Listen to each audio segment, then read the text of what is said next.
खटाखट खटाखट खटाखट 8,500 रुपए अंदर। खटाखट पैसा तो भेज नहीं पाए। महंगाई का बोझ कर्नाटक की जनता पर डालने का काम किया है। यही तो कांग्रेस का खटाखट खटाखट लूटने का मॉडल है। जो महंगाई है वो कई कारणों पर निर्भर करती है। सेंटर की सरकार भी उसमें जिम्मेदार होती है, भागीदारी होती है। अगर हैकिंग होती तो कांग्रेस को 99 सीट नहीं मिलते। आपने एक तरफ से जेब में कुछ पैसे डाले और दूसरी तरफ जेब में बड़ा छेद कर दिया। सबसे ज्यादा पेट्रोल और पेट्रोलियम प्रोडक्ट, पेट्रोल डीजल का दाम कर्नाटक में ज्यादा हुआ है।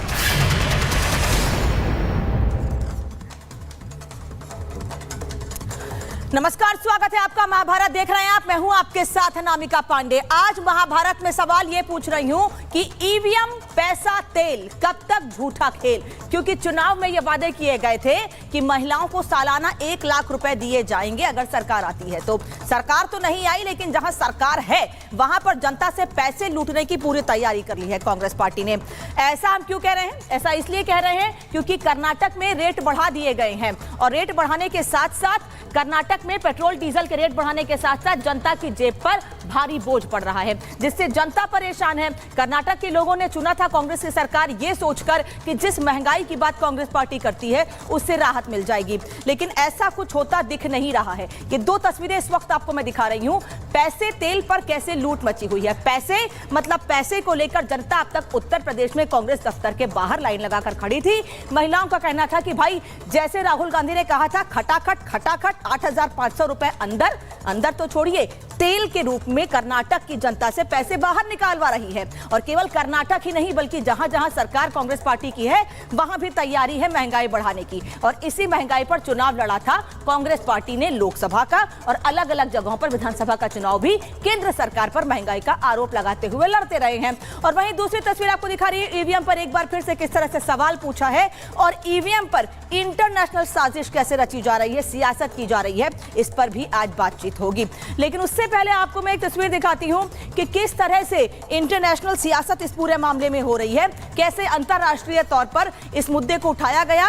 एलन मस्क ने इस मुद्दे को अमेरिका को लेकर उठाया तो राहुल गांधी ने इसको भारत से जोड़ दिया। अब सवाल यह कि राहुल गांधी इससे भारत से जोड़ क्यों रहे हैं? क्योंकि राहुल गांधी की पार्टी ने उनके हिसाब से इस बार के लोकसभा चुनाव में बड़ा अच्छा प्रदर्शन किया है।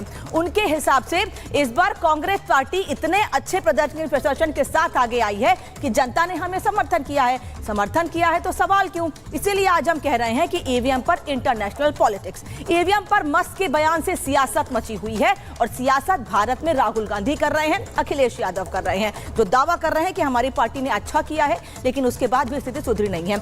अगली लाइन क्या है, अगला सवाल क्या है? वो ये कि मस्क ने यूएस चुनाव को लेकर ट्वीट किया था। दरअसल एलन मस्क कौन है ये बताने की जरूरत नहीं है। वो सोशल मीडिया प्लेटफॉर्म एक्स के मालिक हैं और एक बड़े बिजनेसमैन हैं। इंटरनेशनल लेवल पर उनकी अलग पहचान है। जब उन्होंने इस पर सवाल खड़े किए यूएस को लेकर तो भारत में सुगबुगाहट होने लगी। और किसने की? विपक्ष ने एक बार ईवीएम पर फिर से। राहुल गांधी ने उसे भारतीय चुनाव से जोड़ दिया है और राहुल गांधी भारत के चुनाव से इसे जोड़ रहे हैं। लाइन आगे बढ़ाते जाइएगा विक्रांत जी, क्योंकि मैं जनता को जल्दी से बताना चाहती हूँ, दर्शकों को, कि और क्या सवाल किए गए हैं। राहुल ने ईवीएम को ब्लैक बॉक्स बता दिया है। वो कह रहे हैं कि ईवीएम ब्लैक बॉक्स है, भारत में ईवीएम का इस्तेमाल गलत तरीके से किया जा रहा है, जिसकी किसी को जांच नहीं करने देते हैं। यानी सीधे सीधे चुनाव आयोग पर सवाल खड़े कर रहे हैं राहुल गांधी और कह रहे हैं कि इसकी कोई जांच ही नहीं करने दी जाती है। वहीं अखिलेश यादव ने भी, जिनकी पार्टी ने उत्तर प्रदेश में 37 सीटें हासिल की हैं बीजेपी से ज्यादा, वो ये कह रहे हैं मस्क के जो ट्वीट को रिट्वीट किया है सोशल मीडिया प्लेटफॉर्म एक्स पर, वो कह रहे हैं कि ईवीएम के इस्तेमाल की जिद क्यों? भाई, आप तो चुनाव जीत रहे हैं, आप जीत गए हैं आपके हिसाब से। आप ये कह रहे हैं कि हमारी पार्टी ने अच्छा प्रदर्शन किया है, हम अघोषित तौर पर चुनाव जीत गए हैं, फिर क्यों ईवीएम पर सवाल खड़े कर रहे हैं? इंडी के आरोपों पर बीजेपी भड़क गई है और भड़केगी भी, क्योंकि ये पहली बार नहीं है। ईवीएम का रोना विपक्ष हमेशा से रोता रहा है। भारत की शिकायत विदेश से क्यों कर रहे हैं? और ये भी कह रहे हैं कि ये राहुल गांधी की पहली आदत नहीं है, इसके पहले भी देश की इमेज को, देश की तस्वीर को राहुल गांधी इंटरनेशनल लेवल पर खराब करते रहे हैं और एक बार फिर वही काम कर रहे हैं राहुल गांधी। फिर वंशवाद खारिज पर ये समझते नहीं है। वंशवाद यानी परिवारवाद जिस तरह से समाजवादी पार्टी कांग्रेस में है, तो जनता ने खारिज कर दिया, लेकिन इनको समझ में नहीं आ रहा। बीजेपी कह रही है ईवीएम में गड़बड़ी, तो समाजवादी पार्टी को 37 सीटें कैसे मिली हैं, कैसे जीती है? वो ये सवाल हम पहले ही पूछ चुके हैं, क्योंकि भारतीय जनता पार्टी आज से नहीं तब से ये सवाल पूछ रही है। 52 सीट वाली कांग्रेस फिर 99 पर कैसे पहुंच गई, जब ईवीएम पर सवाल खड़े कर रहे हैं और ईवीएम से घोटाला हो सकता है। ये तमाम सवाल खड़े हो रहे हैं और इसीलिए आज हम कांग्रेस से पूछेंगे कि आप एक तरफ ईवीएम पे सवाल खड़े कर रहे हैं, वहीं दूसरी तरफ आप ये कह रहे हैं कि हमारी पार्टी ने बड़ा अच्छा प्रदर्शन किया है और जिन वादों के साथ जनता के बीच आप गए थे, महंगाई, भ्रष्टाचार, उसका सबसे ज्यादा आरोप तो विपक्ष के नेताओं पर ही लगा है। लेकिन जनता इस पर क्या कह रही है, फिर चाहे वो महंगाई का मुद्दा हो या ईवीएम पर रोना हो, जरा सुन लीजिएगा। कि राहुल गांधी जी की मानसिकता बिल्कुल बिगड़ चुकी है। वो पहले भी ऐसे लांछन लगा रहे थे, लेकिन अभी जो चुनाव का रिजल्ट आया उसके बाद उन्होंने कहा कि हम जनता ने हमें स्वीकार कर लिया है। तो जनता ने आपको स्वीकार किया तो ईवीएम से किया है, और आप चुनाव के कुछ दिन बाद आप ईवीएम पर आरोप लगा रहे हैं। राहुल गांधी जी राजनीति के लायक बचे नहीं है। तो 75,000 1 लाख रुपया देने के लिए कांग्रेस ने कहा था, एकदम झूठा वादा किया और सीधे साधे मुस्लिम भाइयों बहनों को ये लोग बरगला करके और झूठे वादे करके वोट लेने का इन्होंने काम किया है। सिर्फ ईवीएम पे जो अविश्वास जता रहे हैं, ये कहीं ना कहीं उनका पूरे दुनिया में इस देश को बदनाम करने का एक षड्यंत्र है। मोदी जी देश के प्रधानमंत्री हैं, तीसरी बार वो वापस से प्रधानमंत्री की उन्होंने शपथ ली है, तो कहीं ना कहीं उन्हें इस चीज़ से अंदर ही अंदर घुटन हो रही है। वो ये इस तरीके से उनके इमोशन के साथ खेल किए थे कि उनकी सरकार नहीं बनी, ये तय है। सरकार नहीं बनी, फिर भी जनता वहाँ जा रही है। और झूठे वादे करने का काम रहा है। उनके जो नेता हैं झूठ बोलने में माहिर हैं, एक्सपर्ट हैं। और चलिए अब आपको बता देते हैं कि एक तरफ ईवीएम पर सवाल कैसे खड़े कर रहे हैं, तो बताया हमने आपको, लेकिन अब तेल का खेल कैसे हो रहा है ये भी आपको बता देती हूँ। क्योंकि जो कांग्रेस शासित राज्य हैं वहां पर तेल की कीमत 2 राज्य ऐसे हैं जहां सैकड़े से पार हो गई है। सबसे पहले बात तेलंगाना की करते हैं, जहां रेवंत रेड्डी की सरकार है। पेट्रोल की कीमत 108 रुपए लीटर है, जबकि डीजल 92 रुपए प्रति लीटर है। और उत्तर प्रदेश में 95 रुपए प्रति लीटर पेट्रोल है और डीजल की कीमत 88 रुपए प्रति लीटर है।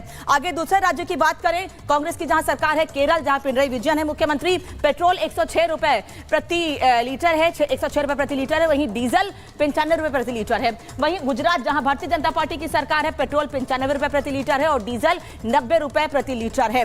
वहीं आपको एक और तस्वीर दिखाते हैं बंगाल की, जहां इंडी की सरकार है।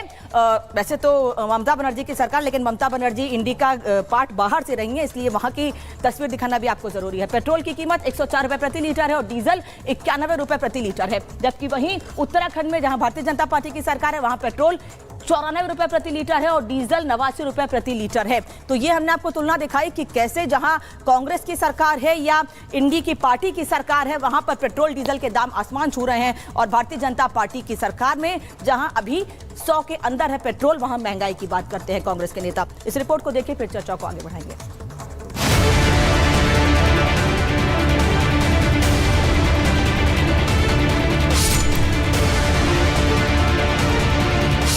पेट्रोल हो, पैसा हो, महंगाई, आरक्षण, संविधान या फिर ईवीएम, कांग्रेस की झूठ फैक्ट्री धड़ल्ले से चलती है। यह हमारा नहीं, बीजेपी का आरोप है। क्योंकि चुनाव बीत चुके हैं, नतीजे आ गए हैं, लेकिन राहुल गांधी हैं कि प्रचार मोड से बाहर ही नहीं निकल रहे हैं। खटाखट वादे करने वाले फटाफट हार गए, पर चिढ़ नहीं गई। हर महीने खटाखट 8,500 रुपए अंदर।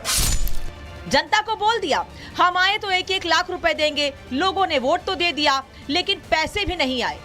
लोगों ने वोट दिया तो पैसे लेने भी आ गए। कुछ दिन पहले उत्तर प्रदेश के लखनऊ में भीड़ लगी थी। अब बिहार के कैमूर में महिलाएं कांग्रेस से पैसा मांग रही हैं, लेकिन कांग्रेस देने को तैयार नहीं है। दोनों ही जगह कांग्रेस से पैसा लेने वालों की लाइन में मुस्लिम महिलाएं ज्यादा हैं। पैसा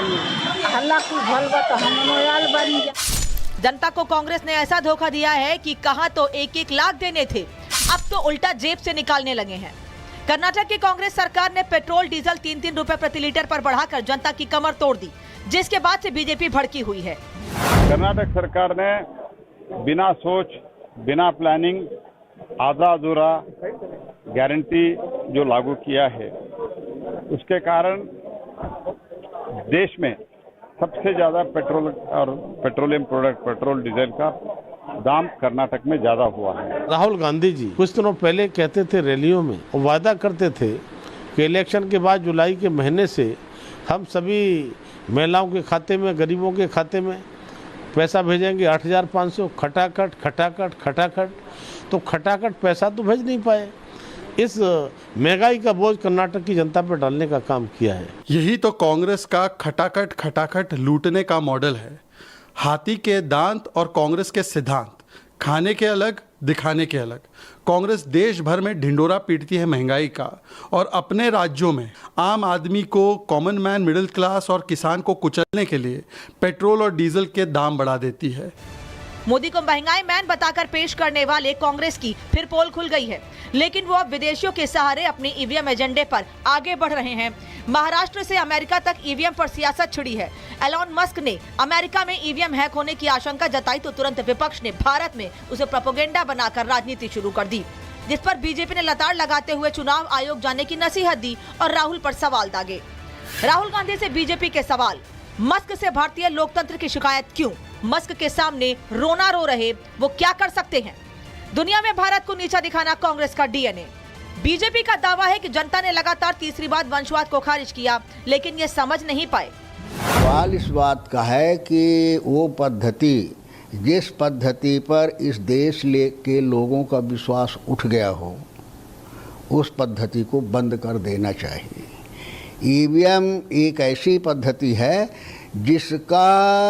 जिससे विश्वास इस देश के आम नागरिक का उठ चुका है। ईवीएम की कोई हैकिंग नहीं हुई थी इस चुनाव में।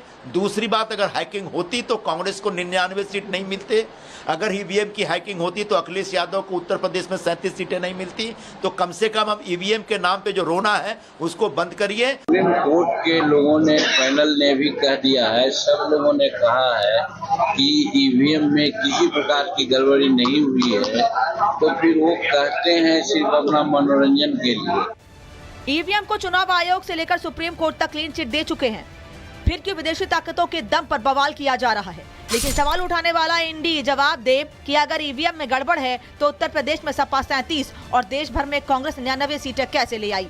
4 जून से उत्सव मनाने वाले अब क्यों ईवीएम का राग अलाप रहे हैं? Bureau report, Republic Bharat. तो 4 जून को उत्सव मना रहे थे, बिल्कुल ठीक बात है, 4 जून को उत्सव मना रहे थे और कह रहे थे कि जनता ने हमको अपार समर्थन दिया है। बातें तो ऐसे होने लगी थी कि हम मल्लिकार्जुन खड़गे को प्रधानमंत्री बनाने का भी सोचेंगे अगर पूरी तस्वीर साफ हो जाती, हमारे फेवर में आती है। जब तक पूरी पिक्चर क्लियर नहीं हुई थी, पूरी तरह से आश्वस्त थे, लेकिन अब आज सवाल खड़े कर रहे हैं। और साथ ही महंगाई कैसे बढ़ा रहे हैं, इस पर भी हम बात करेंगे। मेहमान मेरे साथ जुड़ रहे हैं, परिचय करा दूं आपका। शिवम त्यागी, भारतीय जनता पार्टी के प्रवक्ता, मेरे साथ जुड़ रहे हैं। समीर चौगांकर जी हैं, वरिष्ठ पत्रकार, स्टूडियो से ही मेरे साथ जुड़ रहे हैं। अजय शुक्ला जी, वरिष्ठ पत्रकार, मेरे साथ जुड़ रहे हैं इस वक्त चंडीगढ़ से। और संजीव कौशिक जी, राजनीतिक विश्लेषक, स्टूडियो से ही मेरे साथ जुड़ रहे हैं। अभी फ्रेम उनका नहीं मिल रहा है, थोड़ी देर में दिखेंगे आपको। अनुज आत्रे जी जुड़ रहे हैं, राजनीतिक विश्लेषक हैं, स्टूडियो से ही मेरे साथ जुड़े हैं। आप सभी लोगों का बहुत बहुत स्वागत है। संजीव जी और जल्दी से अनुज जी को स्क्रीन पर लेकर आइएगा, क्योंकि मेरा पहला सवाल ही अनुज जी से है। अभी स्क्रीन पर मुझे दिख नहीं रहे हैं, लेकिन अजय जी मैं आपसे पूछ लेती हूँ सवाल। पहले महंगाई बढ़ा रहे हैं आप, कर्नाटक में तेल के रेट बढ़ते जा रहे हैं, फिर आप रोना रो रहे हैं कि ईवीएम में गड़बड़ी हुई है, ईवीएम से चुनाव होना ही नहीं चाहिए, हम तो शिकायत करते रह जाते हैं, सब हमारी कोई सुनता ही नहीं है। अब कैसी शिकायत जब आपकी सीटें डबल डिजिट में हो गई हैं और फिर दावे कर रहे थे कि हम सरकार बना लेंगे? मुझे लगता है कि एजेंडे की जब पूरी सारी चीजें होती हैं, झूठ ही बोलना होता है, झूठ ही दिखाना होता है, कहना होता है, तो इस तरह की चीजें होती है। मुझे लगता है कि नरेंद्र मोदी सरकार झूठ के बूते टिकी हुई है और उसने वही राजनीति की है। यदि आप देखिए हिंदुस्तान में पेट्रोल पे, डीजल पे, जिस पे भी जो है टैक्सेस हैं, तो सबसे बड़े टैक्सेस किसके हैं? सेंट्रल के टैक्सेस हैं। भाई आपको इतना ही है, सेंट्रल के टैक्सेस कम कीजिए। और ये बात मैं इसलिए नहीं कह रहा हूं। अजय जी, इन सेंट्रल के टैक्सेस का असर जहां भारतीय जनता पार्टी की सरकार है वहां क्यों नहीं दिख रहा है? उत्तर प्रदेश जनसंख्या के लिहाज से उत्तर प्रदेश देश का सबसे बड़ा राज्य है। तो 30 रुपए में 30 रुपए लीटर बेचने की बात कही जा रही थी।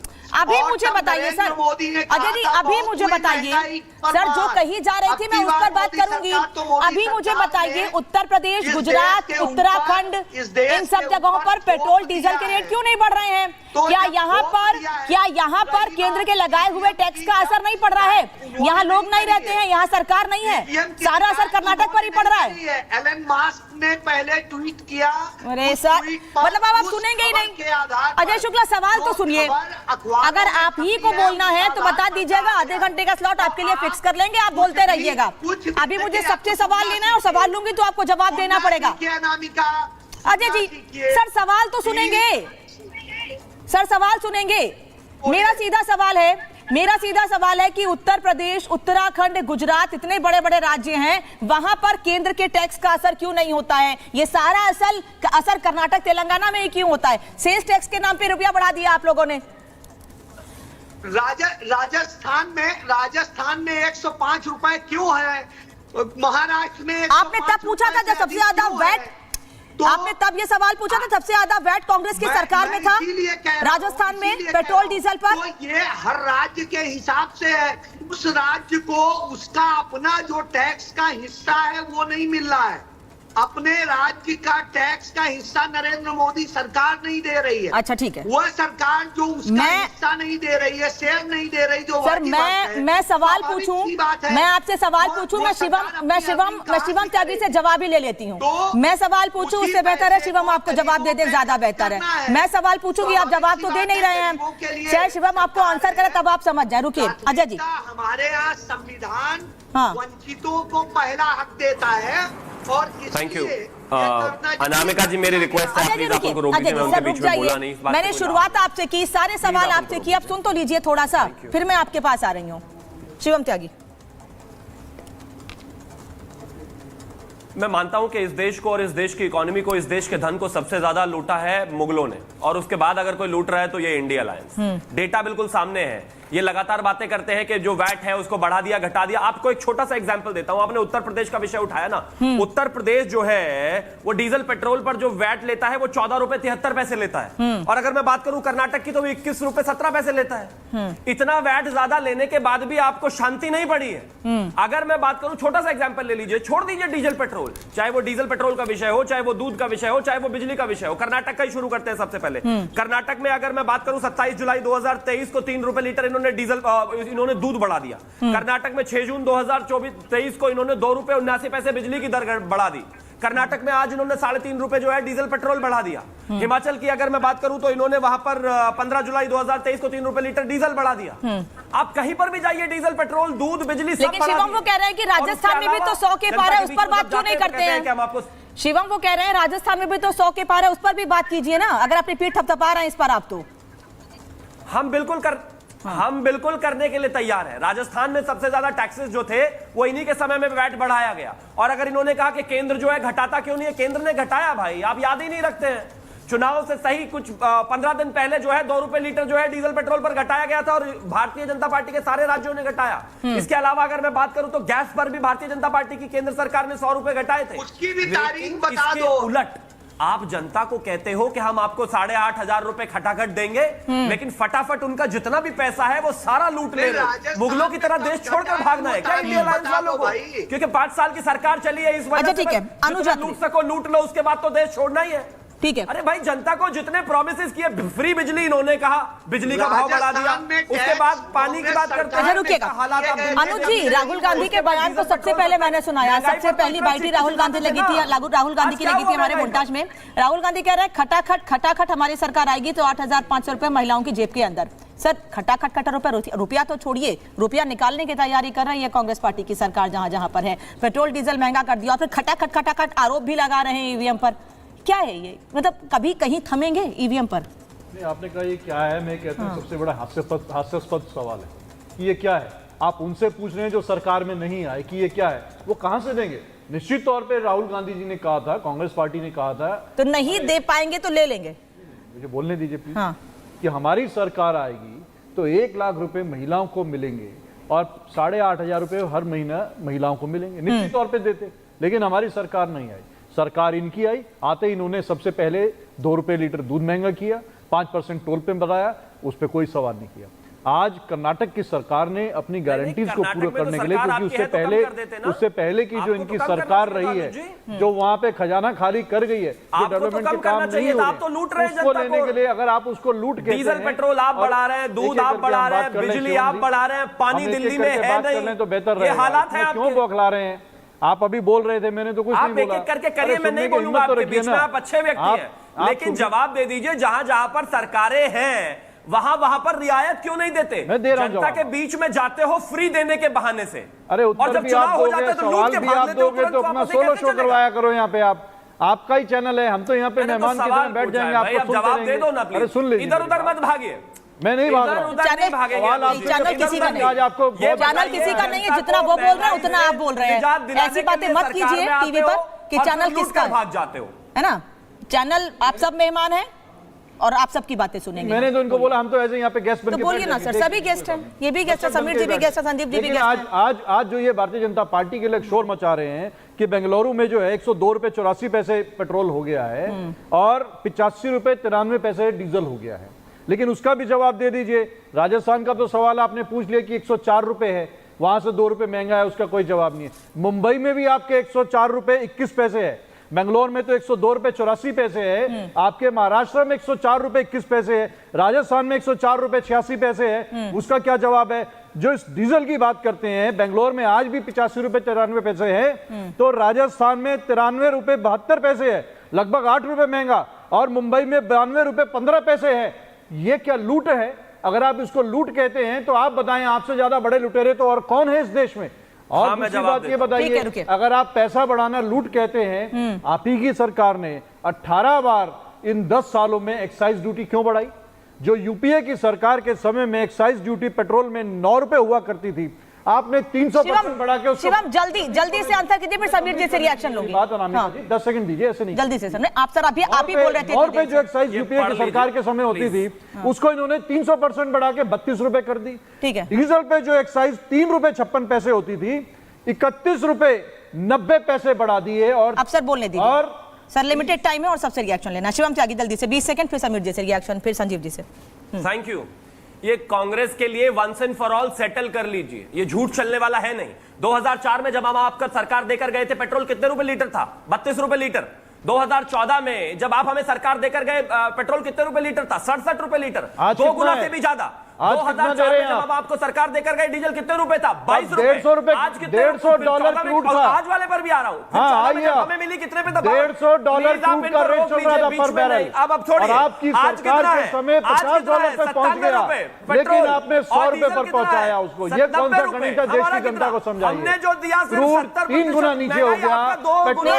ऐसे मुझे समझ नहीं आ रहा है, ना ऐसे मुझे समझ में नहीं आ रही है किसी की बात, ना शिवम त्यागी की, ना अनुज जी आपकी। क्रूड ऑयल पर पहुंच गए। समीर जी, पेट्रोल डीजल के रेट तो बढ़ा दिए इन्होंने, कर्नाटक में बढ़ा दिए, और इसके अलावा हमने दिखाया कि हिमाचल में क्या रेट है, अलग अलग तेलंगाना में क्या स्थिति है इस वक्त। सवाल यह है कि क्योंकि भारतीय जनता पार्टी के नेता आरोप लगा रहे हैं क्योंकि ये हार गए हैं, तो खींच एक तरफ ईवीएम पे निकाल रहे हैं और फिर जनता पर बोझ डाल रहे हैं, जिससे कि जनता ने इनको नहीं जिताया, वोट नहीं दिया इनके झूठे वादों पर, इसलिए उनसे खींच निकालो, अपने खुन्नस निकालो।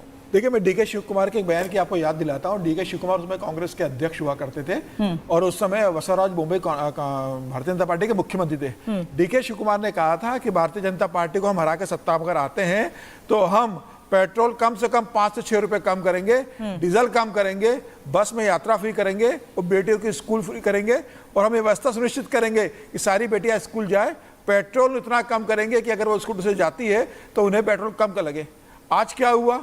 जिस तरीके से झूठ बोलकर सत्ता में आए हैं, जिस तरीके से राहुल गांधी ने चुनाव के समय झूठ बोला कि संविधान खतरे में है, अगर कांग्रेस भारतीय जनता पार्टी की सरकार फिर से आएगी तो देश में आरक्षण खत्म हो जाएगा। जो लोकसभा में चुनाव में इन्होंने जो झूठा नैरेटिव चलाया था, वही पहले कर्नाटक के चुनाव में चलाया और सत्ता में आने के बाद आज 3 रुपए का पेट्रोल बढ़ा दिया है। आप वेट बढ़ा रहे हो, जनता पे वैसा वसूल कर रहे हो, और आप 1 लाख रुपए कहते हो कि साल का हम देंगे, 8,500 रुपया हर महीने महिलाओं के खाते में आएगा। वो महिलाएं कांग्रेस से चक्कर लगा रही है, भरी गर्मी में लाइन लगा के खड़ी हो रही है कि राहुल जी ने कहा था 8,500 रुपये हमें मिलेंगे।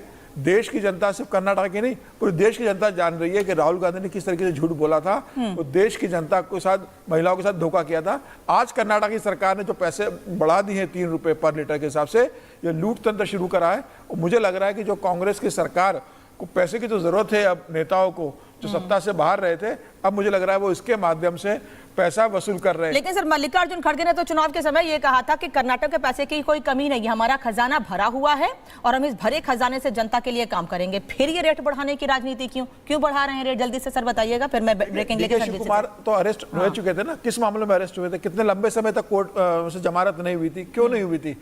कांग्रेस कर्नाटक के कई नेता जेल में गए, वो इसीलिए गए ना कि वो समृद्ध राज्य था। जिस तरीके से उसको लूटा गया वहां पर, जिस तरीके से कांग्रेस के नेताओं ने पैसा बनाया, और अब जब जनता को राहत देने की बात है सरकार को, वहां पर डीके शिव कुमार और मुख्यमंत्री मिलकर रेट बढ़ा रहे हैं, जनता से किए गए वादे एक पूरा नहीं कर रहे हैं। जनता को राहत देने के बजाय जनता पर बोझ डाल रहे हैं, उनसे पैसा वसूल कर रहे हैं, ये आरोप लग रहे हैं। बड़ी खबर इस बीच आ रही है, ईवीएम विवाद पर चुनाव आयोग ने बयान दिया है। ईवीएम पर गलत खबर फैलाई गई है, का ये कहना है।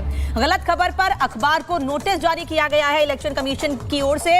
अखबार ने गलत खबर छापी है। चुनाव आयोग ये कह रहा है ईवीएम का मोबाइल से कोई लेना देना है ही नहीं। उसके बाद संजीव जी ऐसे आरोप क्यों कि मुंबई उत्तर पश्चिम में ईवीएम से लिंक कर लिया गया, उन रिश्तेदार जो रविंदर वाइकर हैं उनके रिश्तेदार के मोबाइल को, और उसके बाद उन्हें 48 वोट से जिता दिया गया। सर कई राज्य में कई ऐसे जिले ऐसे अलग अलग राज्यों में जहां कांग्रेस पार्टी के या इंडी गठबंधन के प्रत्याशी भी बहुत कम मार्जिन से जीते हैं, वहां पर यह आरोप क्यों नहीं? मैं नाम तक बता देती हूँ। अदूर प्रकाश है कांग्रेस से, अतिंगल केरल से जो 684 वोट से जीते। लंबी फहरिस्त है मेरे पास, लेकिन मैं एक नाम आपको बता रही हूँ। वहां पर यह आरोप क्यों नहीं? अब इलेक्शन कमीशन नोटिस जारी कर रहा है। अनामिका, इससे पहले तो बैलेट पेपर से ही मतदान होते थे ना। हर प्रत्याशी अपने बैलेट पेपर का नमूना ले जाके अपने अपने क्षेत्र में लोगों को बताता था कि ये मेरा सीरियल नंबर है, ऐसे इसको मोड़ना है, ऐसे इसको मुहर लगाना है और ऐसे इसको डाल देना है, बताते थे ना। आखिर ईवीएम में ऐसा कौन सा जादू है? न प्रत्याशी को जानने का अधिकार है, न विपक्षी पार्टी को जानने का अधिकार है, न हमें जानने का अधिकार है, न आपको जानने का अधिकार है कि मशीन कैसे काम कर सकते हैं, न देश के वैज्ञानिक को जानने का अधिकार है। केवल और केवल सत्ता में बैठे हुए लोग और इलेक्शन कमीशन को जानने का अधिकार है। अच्छा सर, आखिर निर्णय आ चुका है। अरे भाई साहब सुन तो लीजिए मेरे, तो इसका मतलब क्या हम बोले नहीं? हम बोलेंगे भी नहीं। हम तो सिर्फ ये कह रहे हैं कि ये जानने का अधिकार है, हमें जानने का अधिकार है कि ईवीएम कैसे काम करता है।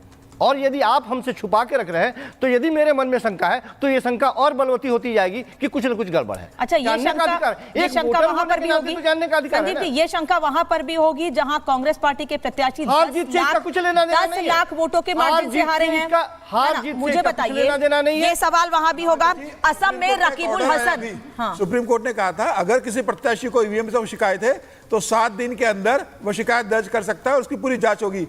4 तारीख को रिजल्ट आया है, 10 तारीख तक किसी भी प्रत्याशी में शिकायत है। 12 तारीख को जो सवाल खड़े किए मैं तो सवाल कर रहा हूं सर, मेरा सवाल सीधा सा है। रकीबुल हुसैन जो कि धुबरी से असम से चुनाव जीते हैं 10 लाख वोटों से ज्यादा से, वहां पर ये सवाल क्यों नहीं पूछ रहे? वहां भी ईवीएम में गड़बड़ी हुई है। हार जीत से कोई मतलब नहीं है। और फिर कांग्रेस पार्टी ने अपने मैनिफेस्टो में भी ये बात कही थी कि अगर हम सत्ता में आते हैं तो चुनाव ईवीएम से ही होगा। अनामिका, ये बात कही थी ना सर। और वही भारतीय जनता पार्टी जिनके राष्ट्रीय प्रवक्ता ने कितनी मोटी सी किताब तक लिख मारी थी कि ईवीएम को कैसे हैक किया जाता है, उसके बारे में बात नहीं करेंगे? 2004 वो विपक्ष में थे तो बात जीतते हो। मैं सिर्फ ये कह रहा हूँ कि एक आम मतदाता होने के नाते, एक पार्टी के मुखिया होने के नाते 2014 का चुनाव होता है तब नॉर्मल सरकार रहती है और ये वो हारती है। ईवीएम में सारे चुनाव देश के अंदर हो रहे हैं, कहीं कोई शिकायत नहीं आ रही है। जब कांग्रेस जीती है तब शिकायत नहीं है। कब शिकायत कर रही है? तो शिकायत हो रही है। कहां ये शिकायत थोड़ी है? प्रधानमंत्री अगर ये शिकायत नहीं है तो बीजेपी ने कहा ये शिकायत नहीं है, एक आम मतदाता की। राहुल गांधी ब्लैक बॉक्स क्यों कह रहे हैं? के बाद हमने कहा कि अजय शुक्ला, मैंने कहा कि अजय शुक्ला नहीं है, ये हमें जानने का अधिकार है। अजय शुक्ला, संदीप जी आ रही है। फिर राहुल गांधी ब्लैक बॉक्स क्यों कह रहे हैं ईवीएम को? और अखिलेश यादव और एलन मस्क के ट्वीट को रिट्वीट क्यों कर रहे हैं और कह रहे हैं हम तो हमेशा से शिकायत करते हैं, हमेशा सवाल करते हैं। मैं रिएक्शन दूंगी आपसे। बड़ी खबर इस बीच आ रही है, एलन मस्क को राजीव चंद्रशेखर ने जवाब दिया है। सुरक्षित ईवीएम बनाना हमसे सीखे, राजीव चंद्रशेखर कह रहे हैं, भारतीय जनता पार्टी के नेता हैं। अमेरिका यूरोप को सिखा सकता है भारत। मस्क ने ईवीएम पर सवाल उठाए थे और वो ये कह रहे हैं राजीव चंद्रशेखर कि हमने तो दूसरे देशों को भी बताया है कि कैसे ईवीएम को सुरक्षित बनाना है और अब हमारे देश के नेता, विपक्ष के नेता इस पर सवाल पूछ रहे हैं। अजय शुक्ला, नहीं, स्वाभाविक सी बात यह है कि इन्वेस्टिगेशन में आया है। आप खबर देखिए, राहुल गांधी ने जो खबर ट्वीट की है, जिस पर कमेंट किया है, वो खबर छपी है, इन्वेस्टिगेशन में आया है। सर, जिसने छापी है उसको इलेक्शन कमीशन ने नोटिस भी जारी कर दिया है। आपने शायद सुना नहीं, मैंने शो की शुरुआत में ही बता दिया। हाँ अजय जी, नहीं, मैं वही तो कह रहा हूँ। एक प्रतिष्ठित अखबार की खबर है, उस खबर में कहा गया है कि इन्वेस्टिगेशन में आया है कि उसमें किस तरीके से कनेक्टेड थी। यदि ये बात आती है और दूसरी तरफ एक ट्वीट आता है और उस पर यदि राहुल गांधी कमेंट करते हैं तो क्या गलत करते हैं, बिल्कुल सवाल उठता है। मैं रॉ हैंडेड सीधे इंफॉर्मेशन आएगी और इन्वेस्टिगेशन के आधार पर आएगी, निश्चित रूप से कमेंट करूंगा। और ये होना भी चाहिए। मतलब अजय जी हम ये माने तो बोल दिया कि मोबाइल से कोई कनेक्शन ही नहीं ईवीएम का, को लेके उठ रहा है। नहीं, और समीर जी नहीं रुकिए, अजय जी मतलब हम ये माने कि राहुल गांधी को या अखिलेश यादव को अपने देश से ज्यादा बाहर के लोगों पर भरोसा है, जो बाहर के लोग यूएस को लेकर कह रहे हैं, वो यूएस पर बयान दे रहे हैं और यहाँ खलबली मच जाती है भारत में जहाँ 10 दिन पहले चुनाव संपन्न हुए। अपने देश की इन्वेस्टिगेशन में आया है सामने। अजय जी उस दिन सारे नेता चुप क्यों थे? अनामिका जी मैं उदाहरण देता हूँ, मणिशंकर अय्यर पाकिस्तान जाके कहते हैं कि आप हमको मदद कीजिए, प्रधानमंत्री नरेंद्र मोदी को सत्ता से हटाना है तो पाकिस्तान को हमें मदद करना होगी। मणिशंकर अय्यर पाकिस्तान जाके पाकिस्तान की मदद मांगते हैं। आप देखिए और फवाद चौधरी वहां पर बैठकर क्या ट्वीट करते हैं कि मोदी को हराना है, वहां पर राहुल गांधी को जिताना है। तो आपको अरविंद केजरीवाल की प्रशंसा करते हैं फवाद चौधरी। टीवी फुटेज गायब हो जाते हैं, वहाँ आप वो नहीं करते हो, अचानक 48 वोट से जिता देते हो। सर तो जो 684 वोट से जीत रहा है उससे सवाल क्यों नहीं? तो आप गए क्यों नहीं? जो 684 वोट से जीत रहा है उससे सवाल क्यों नहीं करते हैं? आपके पास 6 दिन थे चुनाव आयोग में जाने के लिए, चुनाव परिणाम के लिए आपके पास 6 दिन थे, आप क्यों नहीं गए? 4 जून को परिणाम आया, 9 जून तक क्यों नहीं गई उद्धव ठाकरे की शिवसेना? कांग्रेस क्यों नहीं गई? छपी है, जब खबर छपी है तब जाएंगे ना। पता ही नहीं चला। आपके नेता चुनाव हार जाते हैं, कितने वोटों से हारे हैं आपको पता ही नहीं है, फिर खबर छपी है, फिर आप नींद से जागे हैं। अनुज अत्रे, अरे आप अगर किसी प्रत्याशी को चुनाव लड़ा रहे हैं वो कितने वोटों से हारे हैं ये पता होगा पहले से ही। तो समीर जी ठीक कह रहे हैं, 7 दिन में चुनाव आयोग आप जा सकते हैं, क्यों नहीं चले गए? भाई चले तो शिकायत कर लेते। जब पेपर में खबर छपी है तब ध्यान आता है, अच्छा सर ऐसा भी हुआ है, हमें जाना चाहिए, हमें सवाल उठाना चाहिए।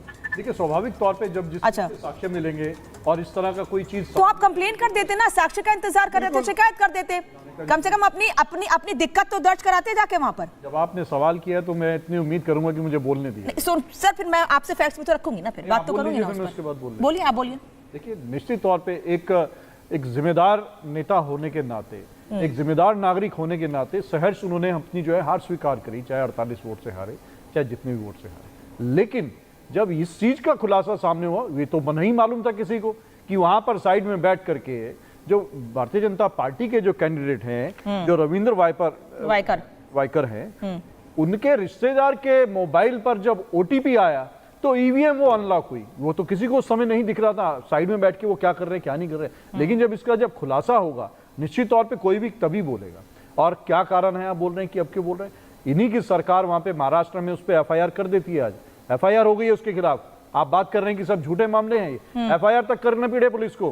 तो निश्चित तौर पे जब इतना बड़ा सबूत सामने आया है और उसकी गिरफ्तारी होनी चाहिए, उसकी गिरफ्तारी। जी सबूत नहीं है, खबर है मेरे पास, मिड डे में खबर छपी थी, इसमें क्या कहा गया है कि हमने इलेक्शन कमीशन से कहा है इस मामले में जांच करने के लिए। पुलिस का यह कहना है कि ये क्या मामला है, अब यह कहा नहीं है कि यह हुआ था, उसके मोबाइल से अनलॉक हुआ, इसकी ऑथेंटिसिटी कुछ नहीं है, ये सबूत नहीं है। उन्होंने इलेक्शन कमीशन से कहा है मुंबई में कि आप चेक कीजिए, ऐसा कहा जा रहा है। इलेक्शन कमीशन चेक करके बताएगा और इलेक्शन कमीशन का बयान आ गया है आज कि कोई भी ईवीएम किसी भी मोबाइल से अटैच नहीं है, कोई भी पासवर्ड से ऑपरेट नहीं होता ईवीएम। तो इलेक्शन कमीशन ने कह दिया है। तो बहुत जिम्मेदार पत्रकार इस पैनल में बैठे हैं और इस देश के जिम्मेदार नागरिक हैं, लोकतंत्र के चौथे स्तंभ हैं। हम आपसे ये उम्मीद करेंगे कि अगर कहीं कोई गलत काम हो रहा है तो आपको भी जनता की आवाज में उठा करके उसको झूठ को बेनकाब करना चाहिए, ना कि अगर कहीं कोई गलत काम आ रहा है सामने उसको बचाव करना चाहिए बिना किसी साक्ष्य के। अगर कोई बात आ रही है, कहीं से धुआं उठ रहा है तो स्वाभाविक तौर पे 40 बार गए, तो आपको लेकर 40 बार सुप्रीम कोर्ट गए थे, 40 बार सुप्रीम कोर्ट ने कहा ईवीएम को लेकर प्रश्न उठाना है। इस लोग अनुज अत्रे कह रहे हैं कि अगर कहीं आग लगी है तभी धुआं उठ रहा है। मेरा सवाल यह है कि ये आग अतिंगल केरल में क्यों नहीं लगी? ये आग जो 2500 वोटों से जीते हैं चंडीगढ़ से मनीष तिवारी, वहां क्यों नहीं लगी? धौरहरा से समाजवादी पार्टी के प्रत्याशी देते हैं आनंद भदौरिया करीब 4000 वोटों से, वहां क्यों नहीं लगी? सलेमपुर से रमाशंकर राजभर जीते हैं सपा से 3573 वोटों से, वहां क्यों नहीं लगी? जहां पर कांग्रेस पार्टी को दिख रहा है कि भाई हम यहां घेर सकते हैं और बड़ी देर से याद आया है इनको, वहां पर आग लगी है, वहां धुआं उठा है। देखिए रुकिए शिवम त्यागी, शिवम अच्छा बोलिए शिवम, जल्दी 10 सेकंड। आप बहुत देर बाद आए तो मेरी गुजारिश है थोड़ा समय बोलने दीजिए। देखिए विषय बहुत साफ है, इस देश में करीब 64 करोड़ लोगों ने वोट दिया है और जब राहुल गांधी उसी ईवीएम को, जिस पर 64 करोड़ वोट पड़े हैं, उसको ब्लैक बॉक्स कहते हैं, तो इस देश के 64 करोड़ लोगों को गालियां देते हैं। 64 करोड़ जनता दुनिया के 100 देशों को मिला ले ठीक ठाक तो उनकी नहीं होगी। उतने लोगों ने वोट डाला है उस ईवीएम पर, यानी कि पूर्णतः उन 64 करोड़ लोगों का तो भरोसा है। किसका नहीं है? इन विपक्षियों का नहीं है। ये कहते हैं कि वो विपक्षी नहीं है। अब ये कहते हैं कि वो बैलेट से क्यों चुनाव नहीं करा लेते? बैलेट से करा लो। अब बिना किसी आधार के सारी जांच होने के बाद ईवीएम जब बिल्कुल पूरे तरीके से पाक साफ हो गया, ईमानदार हो गया, सुप्रीम कोर्ट ने कह दिया, जांच के लिए बुला लिया, हैक करने वालों को बुलाया, कोई हैक नहीं कर पाया, उसके बाद भी आज ये कहते हैं कि नहीं नहीं जरूरी थोड़ी है ईवीएम से, बैलेट से चुनाव करा लो। कल ये कहने लगेंगे एक काम करिए, सारे फोन बंद करा दीजिए, इस पर हमें शक नहीं है, ये गवर्नमेंट इनको ट्रैक करती है, चिट्ठियां भेजनी शुरू कर दीजिए। तो क्या मान लेंगे क्या? परसों ये कहने लगेंगे, क्योंकि ये तो कहते ही है, कन्हैया कुमार कहता ही था कि सेना बलात्कार करती है, कल ये कहने लगेंगे सेना नहीं होनी चाहिए देश में, इसकी जरूरत ही नहीं है, तो हटा देंगे क्या? उसके बाद अभी पिछले दिनों लेफ्ट के मैनिफेस्टो में कहा गया था कि देश में एटम बम नहीं होने चाहिए, कल वो एटम बम हटाने की बात कर देंगे तो क्या हटा देंगे क्या? कमाल बात हो गई। जनता को विश्वास है, इसीलिए 64 करोड़ वोट पड़े। और एक और चीज, इनको ईवीएम का रोना क्यों रोना पड़ रहा है, इसका रीजन है, हम छत्तीसगढ़ जीते, राजस्थान जीते, मध्य प्रदेश जीते चुनाव से पहले, फिर हम लोकसभा जीते, उसके साथ हम आंध्रा जीते, उसके साथ हम जो है उड़ीसा जीते, उसके साथ हम जो है अरुणाचल प्रदेश जीते। पिछले 6 महीने के अंदर अंदर भारतीय जनता पार्टी और एनडीए 7 चुनाव जीत चुका है और आने वाले समय में बिहार, दिल्ली और इसके अलावा अगर मैं बात करूं हरियाणा जीतने वाला है। इनको डर है, पहले से ही ईवीएम का रोना शुरू कर दिया। इस देश को आगे बढ़ने के लिए अगर कुछ चीजों की जरूरत है और उससे हम एक नई चीजों में आगे जा रहे हैं, डिजिटलाइजेशन में आगे जा रहे हैं, तो किसी के कहने से वापस नहीं आएंगे। पी चिदंबरम खड़े होकर कहते थे कि इस देश में कभी भी डिजिटल पेमेंट्स आ ही नहीं सकती थी, अब उनके हिसाब से तो वो भी बंद कर देनी चाहिए। नहीं होगा बंद। मैं मानता हूं कि अगर आपको लगता है ईवीएम गलत है तो साबित करो। अगर आपको लगता है किसी को भी, अगर राहुल गांधी कहते हैं ब्लैक बॉक्स है तो आ जाओ, हैक करके दिखाओ। डिजिटल पेमेंट का लेन देन यूपीए की सरकार के समय में हुआ। कोई डिजिटलाइजेशन आपको याद नहीं है क्या उनका राज्यसभा का वो स्टेटमेंट? यार कहां से बात है? आपको याद नहीं है वो उनका राज्यसभा का स्टेटमेंट जहां वो कहते थे कि एक सब्जी वाली जो है कैसे लेगी? आभार व्यक्त किया, इस देश के सभी मतदाताओं का आभार किया। आप जो एक जिम्मेदार कुछ नहीं करा उन्होंने, बर्बादी करी है इस देश की। आप बैठे हैं, लूटा है, 18 करोड़ की गोभियां उगाई है अपने फूलदान में। कुछ नहीं करा चिदंबरम ने, अलावा घोटालों का कुछ नहीं करा, लेकिन खत्म करने का काम बर्बाद कर दिया इस देश की इकोनॉमी को। चिल्लाने से कुछ नहीं होता। वही योजना है जिसको आप लेके आ रहे हैं, बर्बाद कर दिया इस देश को। यूपीए 1 यूपीए 2 का तो दर्द है जो आज तक जा रहे हैं। सेना की जो है उनमें सैनिकों की भर्ती कम करते जा रहे हैं। ये आपकी योजना है और आप जो गलत काम करते हैं उसका ठीक है। बोलने नहीं देना था अनुज जी, और आज आप इतना चिल्ला रहे हैं। मैं नहीं चिल्ला रहा हूं भाई साहब, मैं तो आपसे विनम्रता से आग्रह कर रहा हूं। अगर ईवीएम गलत है तो अनुज यात्रा हैक करके दिखाए, अगर ईवीएम गलत है तो इंजीनियर तेजस्वी यादव हैक करके दिखा दे। 10 सेकंड दीजिए, मैं इनकी बात करता हूं। ईवीएम गलत है, जवाब देंगे या ईवीएम हैक करके दिखाएंगे?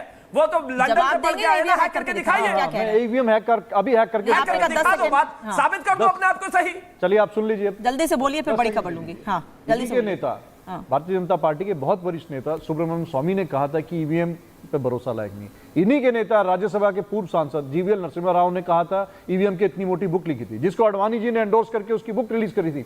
आप बता दीजिए वो सब क्या झूठ बोल रहे थे? क्या वो सब गलत थे? आप बोलिए कि उन्होंने गलत बोला। नहीं तो फिर इसके पहले सरकारें, फिर आप ये कहेंगे, फिर आप ये भी कहेंगे ना कि 2014 से पहले देश में जहां जहां चुनाव हुए हैं वहां पर भी ईवीएम हैक हुई है, इसीलिए वहां पर उस समय की यूपीए सरकार बनी। नहीं, आप अनुज जी अगर आप अभी सवाल खड़े करेंगे, आप किताब का हवाला देंगे, फिर आपको यह भी मानना पड़ेगा 2014 से पहले जहां जहां चुनाव हुए हैं उस वक्त की यूपीए सरकार इसीलिए बनी थी क्योंकि ईवीएम हैक हुई थी। मानिए इस बात को। आप मुझे जवाब देने का मौका दीजिए। हाँ। ये कोई नहीं कह रहा कि 100 की 100% ईवीएम गलत। अच्छा, मतलब 99 सीटें आ गई तो 100 की 100% गलत नहीं है। और अगर सीटें कम हो गई होती, हाँ, जहां हार गए वहां पर ईवीएम हैक हो रहा है, परफेक्ट है। ये सही है सर। आप जीत भी मेरी, पद भी मेरी। दोनों से आप लोकतंत्र के चौथे स्तंभ में, इस देश की मजबूती की बात नहीं, तो इसीलिए तो मैं पूछ रही हूँ ना सर, इसीलिए अगर आप लोकतंत्र की व्यवस्था पर सवाल खड़े करेंगे, अगर मैं लोकतंत्र का चौथा स्तंभ हूँ और आप मुझसे सवाल पूछ रहे हैं तो मैं आपसे सवाल पूछूंगी। अगर आप मेरे देश की, अगर आप लोकतंत्र की इस व्यवस्था पर खूबसूरती पर सवाल खड़े करेंगे, जहां हारेंगे वहां सवाल खड़े करेंगे, तो मैं आपसे पूछूंगी सवाल। बड़ी खबर आ रही है, संसद सत्र को लेकर एनडीए की बैठक हुई है, राजनाथ सिंह की आवाज पर यह बैठक जारी है। स्पीकर और डिप्टी स्पीकर पर चर्चा संभव है। बैठक में बीजेपी अध्यक्ष जेपी नड्डा मौजूद हैं, पीयूष गोयल, अर्जुन राम मेघवाल मौजूद हैं, किरण रिजिजू और चिराग पासवान भी इस बैठक में मौजूद हैं। नए सत्र को लेकर यह बैठक हो रही है कि आखिर कब सत्र बुलाया जाए सरकार बनने के बाद, क्योंकि नए सांसदों को शपथ दिलानी है और लोकसभा स्पीकर का चयन भी होना है। इस खबर अलग है, ये सर मैंने अपडेट दिया है दर्शकों को। संजीव जी, आप वापस ईवीएम पर बात करिए अपनी। नहीं, मैं सिर्फ ये कह रहा हूं कि ईवीएम पे यदि प्रश्न चिन्ह कोई भी खड़ा कर रहा है तो ये चुनाव आयोग का कर्तव्य बनता है। चुनाव आयोग आके शेरोशायरी करके वो निकल जाते हैं। चुनाव आयोग को हम जानते हैं, कई बार हमने देखा है। चुनाव आयोग इतिहास में पहली बार ऐसा हुआ है कि चुनाव आयोग के ऊपर जितने प्रश्न चिन्ह खड़ा किए गए हैं, विपक्षी पार्टी तमाम खड़ा किए हैं, वो जवाब नहीं दे पाते हैं। हमने देखा है कि विपक्षी पार्टियां जब जाकर के कंप्लेन करती है उस पर सुनवाई नहीं होती है। सत्ता पक्ष के लोग बोलते हैं 2 मिनट में सुनवाई कर ली जाती है। देश के प्रधानमंत्री तमाम उस तरह की बातें करते रहे पूरे इलेक्शन के दौरान, लेकिन एक बार इलेक्शन कमीशन के कान पर जवाब दे दिया सब प्रश्नों का। एक बार कार्रवाई करते हुए अभिषेक मनु संघवी गए थे आपकी तरफ से, कपिल सिब्बल गए थे, 40 बार सुप्रीम कोर्ट गए। सुप्रीम कोर्ट ने सभी खुलेआम कह रहा हूं कि हमें संदेह है कि कुछ गड़बड़ है। सुप्रीम कोर्ट का जजमेंट आ चुका है। इलेक्शन कमीशन ने बार-बार कह दिया है, प्रश्न लगातार खड़ा होता है। एक बार आप बताओ कहां पर मशीन एक हुई है। वोट डाल के एक तो उदाहरण दे दो हमें। कहते हैं हम खुलासा करेंगे। आप एक उदाहरण देते नहीं हो, हर बार ये कहते हो कि ईवीएम खराब है, ईवीएम खराब है।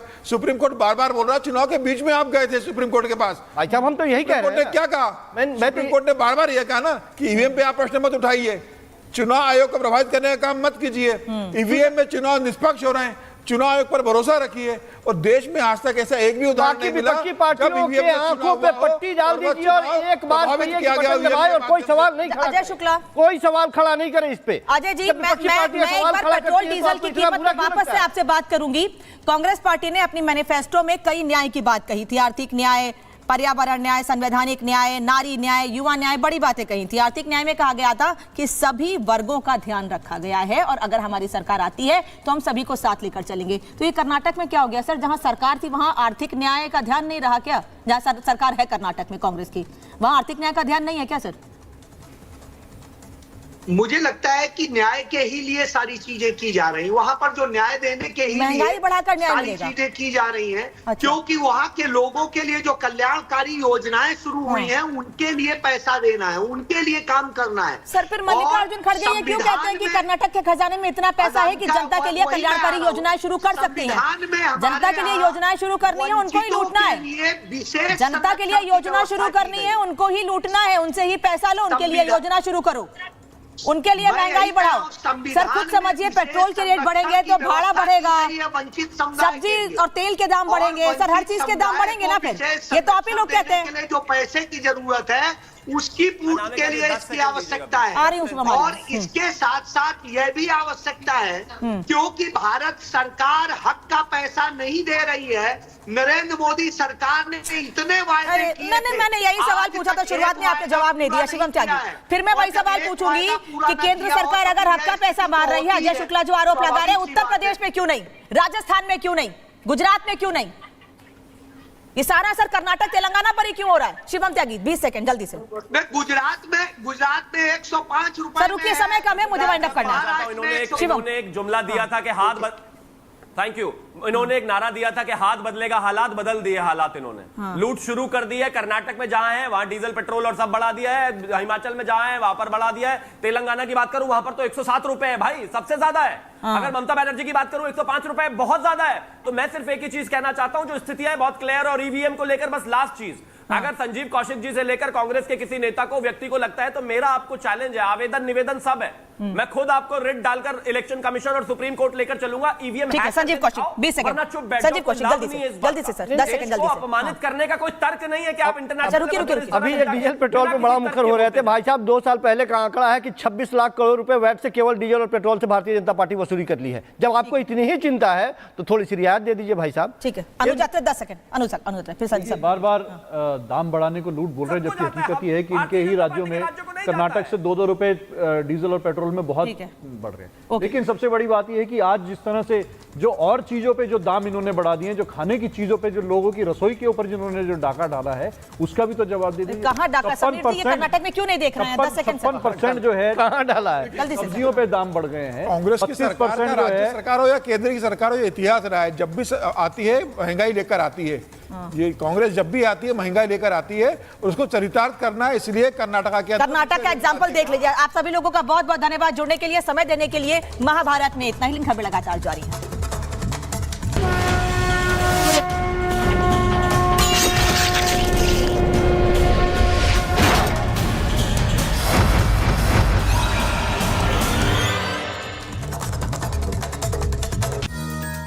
पावर्ड बाय हिंद, बड़े आराम से सिंपोलो टाइल्स एंड बाथवेयर, विमल बोलो जुबा केसरी। चल हो जा शुरू। केसरिया से मन जोगी हुआ रे, दिल झूमे देखो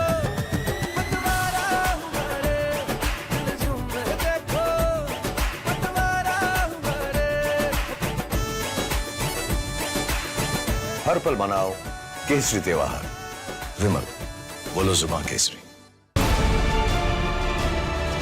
आज देश से एक बार